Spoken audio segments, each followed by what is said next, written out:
Breaking news చూస్తున్నాం. దేశవ్యాప్తంగా సంచలనం సృష్టించిన పార్లమెంటు భద్రతా ఉల్లంఘన ఘటనకు ప్రధాన సూత్రధారిగా ఉన్న లలిత్ జూ లొంగిపోయాడు. ఢిల్లీ నడిబొడ్డున ఉన్న కర్తవ్య పథ్ మార్గం గుండా వెళ్లి పోలీస్ స్టేషన్లో లొంగిపోయారని ఢిల్లీ పోలీస్ వర్గాలు వెల్లడించాయి. లలిత్ ను అరెస్ట్ చేసినట్టుగా నిర్ధారించాయి. న్యూఢిల్లీ జిల్లా పోలీసులు అతన్ని స్పెషల్ సెల్ కు అప్పగించారు. దీంతో 2 రోజుల పాటు పరారీలో ఉన్న ఈ లలిత్ ప్రస్తుతం పోలీసుల అదుపులో ఉన్నాడు. లలిత్ చివరిసారిగా కనిపించిన ప్రాంతం నిమ్రానా నుంచి బస్సులో ప్రయాణించి రాజస్థాన్ లోని నాగూర్కు వెళ్లాడు.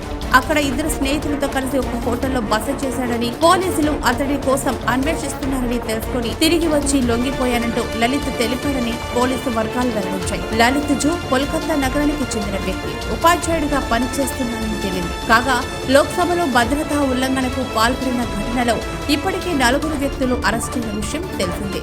లోక్సభలో కలకలం సృష్టించిన సాగర్ శర్మ, మనోరంజన్తో పాటు పార్లమెంట్ భవనం వెలుపల నినాదాలు చేసిన నీలం దేవి, అమోల్ షిండేలను పోలీసులు అరెస్ట్ చేశారు. వీళ్ళ 4 రంగుల పొగడబ్బలతో కలకలం రేపారు. ప్రజాస్వామ్యాన్ని కాపాడాలంటూ పెద్ద ఎత్తున నినాదాలు చేశారు. సాగర్, మనోరంజన్ లోక్సభ పబ్లిక్ గ్యాలరీ నుంచి సభలోకి దూకి తీవ్ర కలకలం రేపారు. వీడియోలను రికార్డ్ చేశారు. ఈ వీడియోలను సూత్రధారి లలిత్ జూ సోషల్ మీడియాలో పోస్ట్ చేశారు.